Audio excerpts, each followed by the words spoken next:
પરંતુ આ વ્યક્તિનું નામ કૈલાશગીરી છે। પરંતુ જો તેને શ્રવણ કહેવામાં આવે તો જરા પણ વધારે નહીં લાગે, કારણ કે કૈલાશગીરીના જીવનનું એક જ લક્ષ્ય છે અંધ માતાની અંતિમ ઈચ્છા ચાર ધામની યાત્રા કરાવવાનું। કૈલાશગીરી જે નીકળ્યો છે અંધ માતાને ચાર ધામની યાત્રા કરાવવા।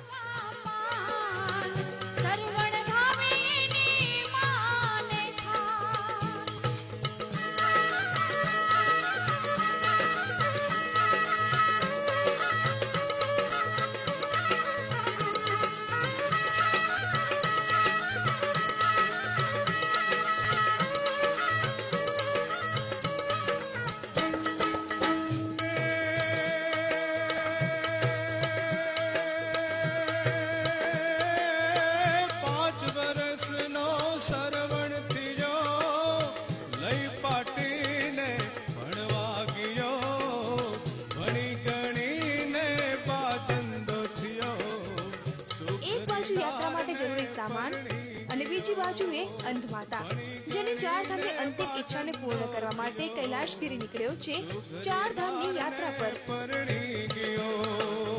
સુગરી નાર મારા વચન સુનો, મારા આંધળા મા બાપની સેવા કરો।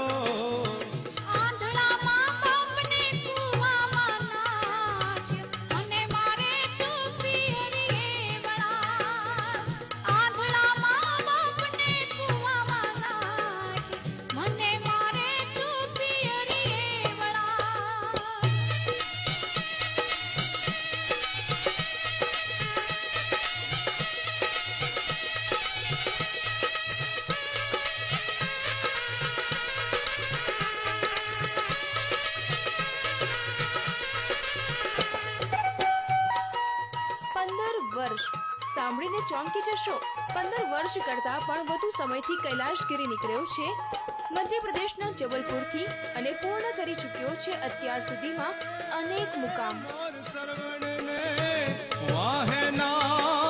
સરવણ હાલ્યો સસરા દ્વાર, સસરાજી રે મારા વચન સુનો, તમારી દીકરીને ઘરમાં પૂરો।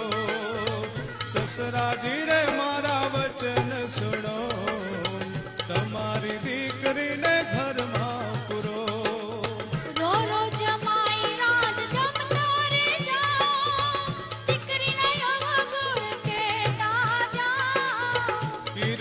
ભાગણી નામો કોણ જુએ, મારા આંધળા મા બાપને નાખે કુવે।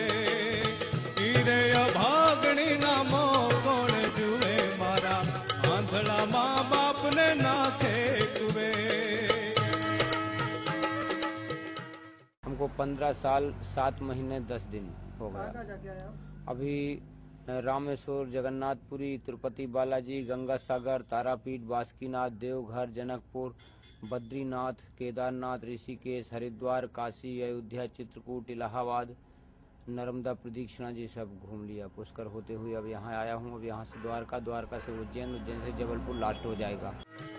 સવાર પડે એટલે શરૂ થઈ જાય છે શ્રવણ એવા કૈલાશગીરીની જાત્રા। અંધ માતાને કાવડ પર બેસાડીને કૈલાશ નીકળી પડે છે આગળના મુકામે। અંધ માતાને થાક લાગે એટલે કૈલાશ રોકાઈ જાય છે અને થાક ઉતરતા નીકળી પડે છે આગળની મંજિલે।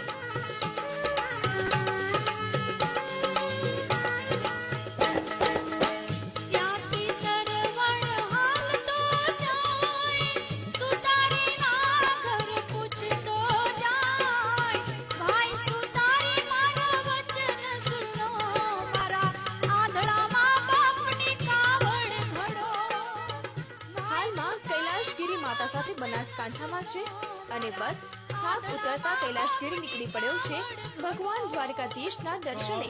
કૈલાશગીરીની તેની માતા પ્રત્યેની આ ભક્તિને જોઈને બનાસકાંઠાના કેટલાક પોલીસ અધિકારીઓએ પણ કૈલાશગીરી અને તેની માતાનું શાળ ઓઢાડીને સન્માન કર્યું હતું। કૈલાશગીરીની તેની માતા પ્રત્યેની આસ્થા જોઈને આજના એ યુવકોએ શીખ લેવાની જરૂર છે જે તેમના માતા પિતાને કાવડમાં બેસાડીને યાત્રા તો નથી જ કરાવવાના, પરંતુ કમ સે કમ તેમના માતા પિતાના દિલ તો ન દુભાવે।